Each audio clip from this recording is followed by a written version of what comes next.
करुणापूर्ण सर्वग्राही प्रवचन हमने सुना। श्री सुभाष चंद्राकर जी एवं डॉक्टर ओम प्रकाश वर्मा जी, अन्य उपस्थित सन्यासी वृंद, अन्य उपस्थित अतिथिगण, शिक्षक भाई बहनों एवं प्यारे विद्यार्थी मित्रों, भाइयों एवं बहनों, पहले सत्र में हम लोगों ने दो बहुत ही महत्वपूर्ण प्रवचन सुने और प्रेरणादायी प्रवचन सुने, जिसमें कि श्री सुभाष चंद्राकर जी ने सभी स्वाधीनता संग्रामियों के किस प्रकार से स्वामी विवेकानंद प्रेरणा स्रोत थे यह बताया, स्वामी विवेकानंद का जीवन संक्षेप में बताया और स्वामी विवेकानंद का युवा वर्ग का आह्वान, युवा वर्ग को आह्वान, इस विषय पर उन्होंने कहा किस प्रकार से स्वामी जी ने कहा था युवाओं को बलवान बनो और लक्ष्य प्राप्ति तक रुको मत, और कर्म के फल के बारे में भी उन्होंने कहा कि हम अच्छा कर्म करेंगे तो हमको अच्छा फल मिलेगा। इस बात को याद रखने के लिए जो स्वामी जी ने कहा था वो सब बातें बताई।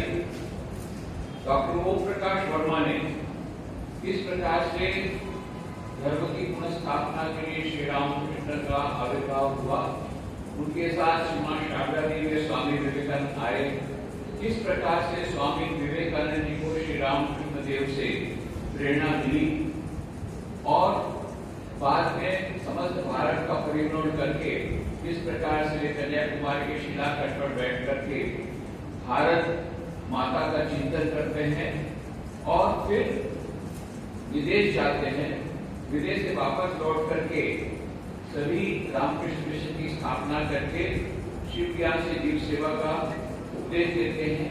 त्याग और सेवा ये भारत के आदर्श हैं, इन पर स्वामी विवेकानंद जी सारे देश को प्रबुद्ध करते हैं और वे कहते हैं कि 50 वर्षों के लिए बाकी सब देवी देवता भूल जाओ, बाकी सभी देवताओं का भूल जाओ, केवल एक भारत माता ही हमारी देवी है। और यह भी एक आश्चर्य की बात कि 50 वर्षों के बाद भारत स्वाधीन होता है। 1897 में स्वामी विवेकानंद जी बात कही थी और देशभक्ति के जो 3 सोपान है, पहले सोपान कि देश के लिए क्या तुम्हारे मन में, देशवासियों के लिए तुम्हारे मन में हृदय से अनुभूति है, अनुभव होता है, के दुख का अनुभव करते हो, फिर केवल दुख का अनुभव करने से नहीं होगा, उसके लिए क्या तुमने व्यावहारिक उपाय सुझाया है, और तीसरा जो उपाय तुम्हें मिला है उसको उसके अमल के करने के लिए उस साहस का तुम्हारे में वह साहस है जो तुम उस कार्य को कार्यान्वित करने के लिए अपना जीवन खपा दो। ये सब बातें उन्होंने बहुत ही सुंदर डॉक्टर ओम प्रकाश वर्मा जी ने हमारे सामने प्रस्तुत की और ये दोनों ही जो स्वामी विवेकानंद युवाओं और स्वामी विवेकानंद की देशभक्ति, ये सचमुच के दो अत्यंत महत्वपूर्ण विषय रखे गए थे, उन पर हम लोगों ने चर्चा सुनी। एक बार मिस मैक्लाउड जो कि स्वामी विवेकानंद की अमेरिकन शिष्या थी, उन्होंने स्वामी विवेकानंद को पूछा, Swami how can I serve you? आज जब आजादी का अमृत महोत्सव मना रहे हैं, 75 वर्ष पूरे हो गए आजादी के, उस विषय पर उसको लेकर के जब युवा सम्मेलन आयोजित किया जा रहा है तो हमारे मन में प्रश्न उपस्थित होता है कि स्वामी विवेकानंद से क्या चाहते थे? स्वामी विवेकानंद क्या ये चाहते थे कि हम उनको फूलमाला पहनाएं या उनको केक काट करके दें? क्या चाहते थे वो? तो मिस मैक्लाउड ने यही पूछा था स्वामी विवेकानंद को, मैं आपकी किस प्रकार से सेवा कर सकती उसके उत्तर में जो स्वामी विवेकानंद ने जो कहा था, मुझे लगता है आज के युवा वर्ग भी यदि स्वामी विवेकानंद को पूछेंगे कि स्वामी जी हम आपकी किस प्रकार से सेवा कर सकते हैं, तो स्वामी जी भी यही उत्तर देंगे। तो क्या उत्तर दिया था स्वामी जी ने मिस मैकलाउड को? स्वामी जी ने मिस मैकलाउड को कहा था, लव इंडिया, भारत को प्रेम करो। बस इसमें सब कुछ आ गया, भारत को प्रेम करो। दो शब्द अत्यंत महत्वपूर्ण शब्द, ये याद रखना है। और भारत को प्रेम करने का मतलब क्या होता है? भारत की केवल भूमि को प्रेम करना, हाँ, हमारी मातृभूमि को प्रेम करना, केवल इतना नहीं। भारत की संस्कृति को प्रेम करना, हाँ, उससे भी बढ़कर के भारत के लोगों को प्रेम करना, भारत के जो दीन दुखी हैं उनकी सेवा के लिए अपने आप को खपा देना, भारत की स्वाधीनता के लिए जिस प्रकार से उस समय के लोगों ने अपने आप को निवेदित कर दिया, उसकी सुरक्षा के लिए आज हमारे सुरक्षा के सब नौजवान हमारे सीमा की रक्षा कर रहे हैं, वो भी देश की सेवा कर रहे हैं, वो भी भारत को प्रेम कर रहे हैं, वो भी भारत को प्रेम है देश की सुरक्षा करना। परंतु स्वामी विवेकानंद का स्वप्न जो था उसको परिपूर्ण करने के लिए अपना सब कुछ दे देने का लिए प्रयत्न करना, जितना हो सके उतना अधिक से अधिक देने का प्रयत्न करना, ये सच्ची देशभक्ति है। भारत को प्रेम करने का मतलब होता है भारत के जो दुखी हैं उनकी सेवा के लिए तत्पर होना। स्वामी विवेकानंद ने मंत्र दिया था, अभी तक तुमने सुने थे मंत्र, क्या सुने थे? मातृदेवो भव, पितृदेवो भव, आचार्य देवो भव, अतिथि देवो भव। स्वामी विवेकानंद कहते हैं मैं तुम्हें कुछ और मंत्र देता हूं जो आज के युग के लिए ज्यादा महत्वपूर्ण है। वो मंत्र क्या है? दरिद्र देवो भव, रोगी देवो भव। दरिद्र नारायण की सेवा करो, रोगी नारायण की सेवा करो। आज इसीलिए स्वामी विवेकानंद ने 1897 में रामकृष्ण मिशन की स्थापना की। ठीक 125 वर्षों पूर्व 1897 में जब भारत वापस लौटे, अभी हम लोग रामकृष्ण मिशन की 125वीं जयंती मना रहे हैं। पहली में 2022 से शुरू हुआ है, पहली में 2023 तक ये जयंती मनाई जाएगी, क्योंकि पहली में 1897 को स्वामी विवेकानंद ने रामकृष्ण मिशन की स्थापना की। क्यों की थी? उनके गुरु ने जो उपदेश दिया था, शिव ज्ञान से जीव सेवा, उसको चरितार्थ करने के लिए। और इसीलिए रामकृष्ण मिशन के ये जितने सेंटर्स हैं उसमें बहुत प्रकार की सेवाएं होती है। जैसे नारायणपुर में आपको मालूम है आदिवासियों के कल्याण के लिए कार्य हो रहा है। अबूझमाड़ ट्राइबल डेवलपमेंट प्रोजेक्ट के माध्यम से शैक्षणिक कार्य हो रहा है। विवेकानंद विद्यापीठ यद्यपि रामकृष्ण मिशन नहीं है, पर रामकृष्ण मिशन के समान और कई संस्थाएं हैं जो रामकृष्ण मिशन के साथ कदम मिलाकर कार्य कर रही है। तो rural tribal development projects, medical चिकित्सा की बहुत सारी सेवाएं निःशुल्क दी जाती है। शैक्षणिक संस्थाएं हैं, हजारों शैक्षणिक संस्थाएं जिसमें लाखों विद्यार्थी पढ़ते हैं रामकृष्ण मिशन के, और करोड़ों दर्दी नारायण की सेवा होती है प्रत्येक वर्ष। ये सब क्यों? क्योंकि स्वामी विवेकानंद ने कहा था दरिद्र देवो भव, रोगी देवो भव। तो स्वामी विवेकानंद ने जो संदेश आज के युवकों के लिए दिया है वो है कि हमें अपने आप को उत्सर्ग करना है देश के लिए।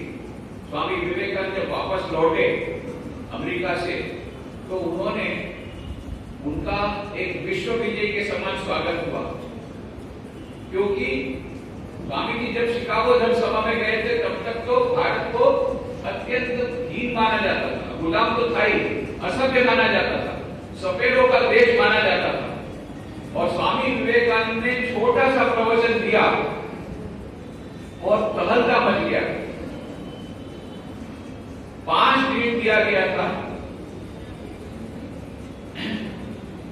5 मिनट स्वामी जी को दी थी, उसमें से 2 मिनट तो ताली बजाने में चली, केवल 3 मिनट जो बची, स्वामी जी ने केवल इतना ही कहा, sisters and brothers of America, America वासी बहनों और भाइयों, इतना ही कहा। और ये सब 7,000 लोग उठ के खड़े हो गए और उन्होंने जो ताली बजाई तो 2 मिनट तक चली। बाद में 3 मिनट का जो स्वामी जी ने प्रवचन दिया, उसमें उनका प्रवचन सुन करके सभी लोग इतने प्रभावित हुए कि दूसरे दिन समाचार पत्रों में फ्रंट पेज में स्वामी जी के फोटो लगे, गली में स्वामी जी के पोस्टर लगे। न्यूयॉर्क हेराल्ड उस समय का वहां अमेरिका का बहुत बड़ा समाचार पत्र, बहुत सुप्रसिद्ध समाचार पत्र, उसने क्या लिखा, इतने सारे धर्मगुरु आए हैं शिकागो धर्म सभा में, पर उसके सर्वश्रेष्ठ हैं स्वामी विवेकानंद। स्वामी विवेकानंद के बारे में क्या कहते हैं?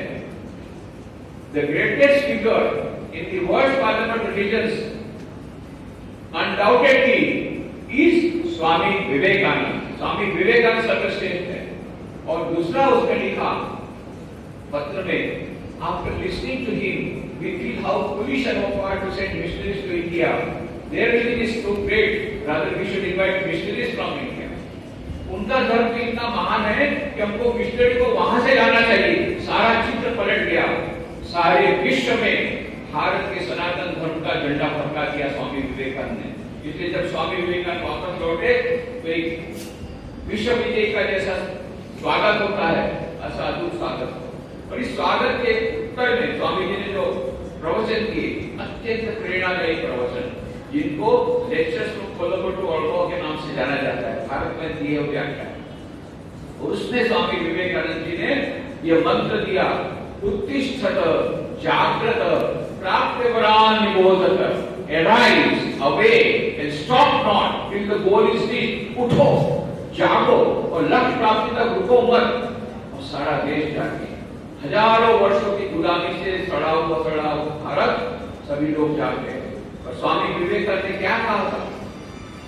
स्वामी विवेकानंद ने कहा था, उठो, जागो और बाद में लक्ष्य प्राप्ति तक रुको मत। हम लोगों ने क्या किया? उठे, जागे, स्वाधीनता प्राप्त की, बाद में सो गए। स्वामी जी ने भी कहा था, उठो, जागो और सो जाओ। स्वामी जी ने क्या कहा था? उठो, जागो और लक्ष्य प्राप्ति तक रुको मत। तो लक्ष्य क्या था? स्वाधीनता स्वामी विवेकानंद का लक्ष्य नहीं था। राजनीतिक स्वाधीनता, मात्र राजनीतिक स्वाधीनता उनका लक्ष्य नहीं था। स्वाधीनता अवश्य चाहते थे। उन्होंने कहा ना, liberty is the first condition of growth. स्वाधीनता प्रथम शर्त है देश के कल्याण के लिए, परंतु उसको अपना ही नहीं तो चाहते थे क्या? तो मद्रास के अपने भाषण में उन्होंने कहा था, India shall conquer the whole world by spiritual culture. Bharat समस्त विश्व पर विजय प्राप्त करेगा अपनी आध्यात्मिक संस्कृति के द्वारा। ये अभी होना बाकी है, धीरे धीरे हो रहा है। ये लक्ष्य अभी जब तक नहीं होता तब तक हमको सोना नहीं है, क्योंकि आजादी के बाद हम लोगों ने क्या किया? आजादी के समय तो स्वामी विवेकानंद के पुस्तकों से प्रभावित होकर के कितने लोगों ने अपनी जान की बाजी लगा दी और देश को स्वाधीन किया। एक विद्यार्थी 9th क्लास में पढ़ता था, कटक की हाई स्कूल में। उसके हाथ में स्वामी विवेकानंद की पुस्तक आई और उसने निर्णय किया, मेरा सारा जीवन मैं भारत माता के लिए बलिदान कर दूंगा। और सचमुच में उसने ऐसा किया। बाद में उसका नाम हुआ नेताजी सुभाष चंद्र बोस। हमारे देश के जितने महापुरुष, जितने देशभक्त, जितने क्रांतिकारी, इन सब के प्रेरणा स्रोत स्वामी विवेकानंद की पुस्तक है। डॉक्टर राधाकृष्ण कहते हैं कि जब अपने मित्रों को पत्र लिखते थे, उसमें स्वामी विवेकानंद के पत्रों को हम लोग डालते थे। क्यों? यदि स्वामी विवेकानंद की पुस्तकें यदि किसी के हाथ में आ जाती थी तो सीआईडी डिपार्टमेंट के पीछे लग जाता था, क्योंकि इंटेलिजेंस डिपार्टमेंट ने ब्रिटिश गवर्नमेंट को कहा था कि स्वामी विवेकानंद की पुस्तकों पर प्रतिबंध लगाना पड़ेगा, नहीं तो हम ये क्रांतिकारियों को हम लोग थमा नहीं सकेंगे। क्योंकि जब हम क्रांतिकारी जहां जाते हैं तो कभी बॉम्ब मिलता है, कभी नहीं। 2 बॉम्ब सब जगह मिलते हैं कौन कौन से 2 बम? एक भगवत गीता की पुस्तक और एक स्वामी विवेकानंद की पुस्तक। ये 2 बम तो हमेशा मिलते हैं। इसलिए स्वामी विवेकानंद की पुस्तकों पर प्रतिबंध लगाने के लिए इंटेलिजेंस डिपार्टमेंट ने ब्रिटिश गवर्नमेंट को लिखा था। इसलिए डॉक्टर राधाकृष्णन कहते हैं, हम जब अपने मित्रों को पत्र लिखते थे, उसको स्वामी विवेकानंद के पत्रों को शामिल करते थे अपने एक दूसरे को ये करने के लिए। तो ये डॉक्टर राधाकृष्णन कहते हैं। पंडित जवाहरलाल नेहरू, चक्रवर्ती राजगोपालाचार्य, श्री अरविंद, इन सबके प्रेरणा स्रोत स्वामी विवेकानंद। जैसा आपने सुना, महात्मा गांधी वो जब बेलूर गए थे 30 जनवरी 1921 को, खड़ा होकर चारों तरफ ले ले, कभी ने कहा, गांधी ने भाषण दिए तो गांधी ने क्या कहा? गांधी ने कहा, मैं यहाँ पर भाषण देने नहीं आया, मैं तो स्वामी विवेकानंद के चरणों में अपनी श्रद्धांजलि आया हूँ। पर यहाँ जितने लोग थे उनको मैं एक ही बात कहूँगा, जब इस महास्थल पर आए हो तो खाली हाथ वापस लौटना, यहाँ कुछ प्रेरणा अपने हृदय में लेकर के जाना। और फिर गांधी जी ने कहा, स्वामी विवेकानंद की पुस्तकों को पढ़ना। स्वामी विवेकानंद की पुस्तकों को मैंने पढ़ा है, और स्वामी विवेकानंद की पुस्तकों को पढ़ने के बाद मेरे जो देशभक्ति थी वो 1000 गुना बढ़ गई। कौन कहते हैं? कौन कहते हैं? कौन कहते हैं? कौन कहते हैं? महात्मा गांधी। तुम लोग सुन नहीं रहे हो? कान में कुछ गड़बड़ है क्या? कुछ प्रॉब्लम है क्या तुम्हारे कानों में? या तो शायद हो सकता है कि तुम लोग को सुनाई नहीं दे रहा। सुनाई दे रहा है? किसको किसको सुनाई दे रहा? हाथ ऊंचा करो। अच्छा, कौन कौन सो रहा है? हाथ ऊंचा करो। हाथ ऊंचा करो जो सो रहा है। अभी तक जो सो रहा था हाथ ऊंचा करो। तो गांधी जी ने कहा कि मेरी देशभक्ति 1000 गुना बढ़ गई। इस प्रकार से उन लोगों ने स्वाधीनता प्राप्त कर ली। स्वाधीनता के बाद क्या हुआ? हम लोग अपने स्वार्थ में डूब गए। मैं, मेरी बीवी, मेरा बच्चा, मेरा मकान, देश जाए बाहर में। मैं तो सारे देश में जाता हूँ, युवकों से मिलता हूँ। अच्छा भैया, जीवन का लक्ष्य क्या है? लक्ष्य क्या है? इंजीनियर बनूंगा, डॉक्टर बनूंगा, चार्टर्ड अकाउंट बनूंगा, ऐसा। फिर उसके बाद फिर तो बहुत मजा करूंगा। देश का क्या? अरे देश जाए बाहर में, हम तो अपना करियर डेवलप करेंगे। समाज का क्या? समाज जाए बाहर में, हम तो अपने करियर डेवलप करेंगे। फिर मैं पूछता, अच्छा भैया इधर आओ, तुम्हारा देश भाड़ में जाएगा, तुम्हारा समाज भाड़ में जाएगा, तुम कहाँ जाओगे? तुम भी भाड़ में जाओगे। तो कम से कम अपने को बचाने के लिए तो देश के लिए सोचो। हम लोग स्वार्थी बन गए। ये स्वामी विवेकानंद का जो उपदेश है, उनका आह्वान है, क्या है? उठो, जागो और लक्ष्य प्राप्ति तक रुको मत। और लक्ष्य मात्र राजनीति स्वाधीनता लक्ष्य नहीं था। स्वामी विवेकानंद ने कहा, भारत सारे विश्व में प्रथम नंबर का था, वो भूतकाल में था, सबसे आगे था भारत, पूरे विश्व में उसका प्रथम स्थान था। फिर से स्वामी विवेकानंद कहते हैं, भारत की गरिमा इतनी अधिक हो जाएगी कि प्राचीन गरिमा म्लान हो जाएगी। ये स्वामी विवेकानंद युग दृष्टा, उन्होंने ये बात कही है। और उसको परिणत करने के लिए हमें कठोर परिश्रम करना पड़ेगा। और स्वामी विवेकानंद ने कहा, मेरा आदर्श, मेरी जो पूरी आशा युवा वर्ग से, वे मेरी योजनाओं को पूर्ण करेंगे। अब तुम लोग इसमें से कौन कौन युवा हो? हाथ ऊंचा करो। युवा, बूढ़े लोग हाथ ऊंचा मत करना। सभी युवा है क्या? कितने सारे युवा हैं? अच्छा, अभी हाथ नीचा करो। युवा किसको बोलते हैं मैं बता देता हूँ। जिसके मन में उत्साह न हो, तो ऐसा करते मन में कोई इच्छा न हो, एक इच्छा में सुसाइड करूं, इसको युवा नहीं बोलते। मैं आगे बढ़ूंगा, देश को आगे बढ़ाऊंगा, उसका नाम युवा होता है। और शरीर से बलवान होना चाहिए, मन से बलवान होना चाहिए, स्वामी जी ने कहा, तब उसको युवा बोलते हैं। तो आजकल के युवा, स्वामी विवेकानंद जो युवा चाहते थे, वो आशिष्टो दृढ़िष्टो बलिष्ठ ऐसे चाहते थे। सर्वांगी व्यक्तित्व विकास वाला, शारीरिक विकास हो, मानसिक विकास हो, बौद्धिक विकास हो, नैतिक विकास हो, आध्यात्मिक विकास हो, आत्मविश्वास से भरा हुआ हो, आत्म संयम से भरा हुआ हो, आत्मज्ञान से भरा हुआ हो, आत्म सेवा से भरा हुआ हो, त्याग और सेवा के आदर्श से भरा हुआ, इसको स्वामी विवेकानंद ऐसे युवक चाहते थे। तो ये युवा भाई बहनों से स्वामी जी की अपेक्षा थी क्या कि देश पुनः महान बनेगा, जैसा पहले था प्राचीन काल में, उससे भी ज्यादा महान बनेगा और समस्त विश्व पर विजय प्राप्त करेगा अपनी आध्यात्मिक संस्कृति के द्वारा। ये होना बाकी है, इसलिए हमको ये स्वामी विवेकानंद का ये जो संदेश है उसको याद रखना है कि उठो जागो, लक्ष्य प्राप्ति तक रुको मत। हम अपना तो जरूर करेंगे। अभी सभी लड़के लोग बोलते हैं हम कैरियर डेवलप करना है, जरूर करो। हम नहीं बोलते कैरियर डेवलप मत करो, पर कैरियर डेवलप के साथ कैरेक्टर डेवलप है, चरित्र निर्माण की आवश्यक है। देश का पुनर्निर्माण यदि करना है तो देशवासियों के चरित्र का निर्माण करना होगा। एक बात सुनो, एक लड़का था, बहुत शैतान था, बहुत धूमस्ती करता था, तुम्हारे समान नहीं, तुम लोग चुपचाप बैठे हो ऐसा नहीं था। तो पीछे में कुछ लड़के हैं वो थोड़ा धूमधाम कर रहे हैं, बाकी सब ज्यादा करके ऐसे चुपचाप ही बैठे हैं। तो खास करके बहनों में थोड़ा सा कॉम्पिटिशन है, कौन ज्यादा बोलेगा एक दूसरे से, कॉम्पिटिशन भी चल रही है। तो एक लड़का था बड़ा नटखट, वो चुपचाप बैठता ही नहीं था।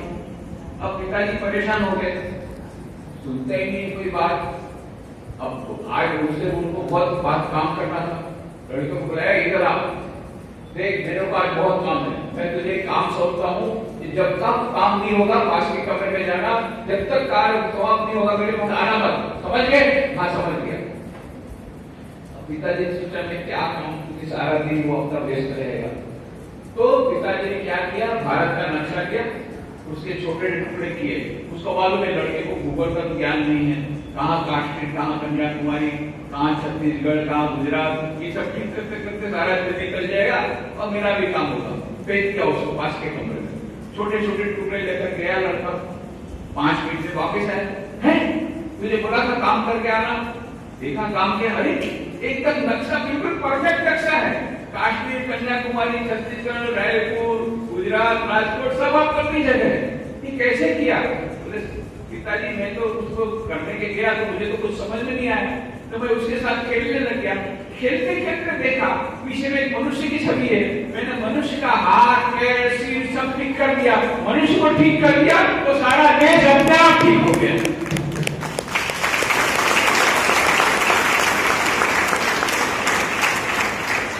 ये स्वामी विवेकानंद का संदेश है। देशवासियों के चरित्र का निर्माण करो, राष्ट्र का पुनर्निर्माण अपने आप हो जाएगा। ये राष्ट्र का पुनर्निर्माण भी करना है तो सबसे पहले चरित्र का निर्माण करना होगा। जो चरित्र का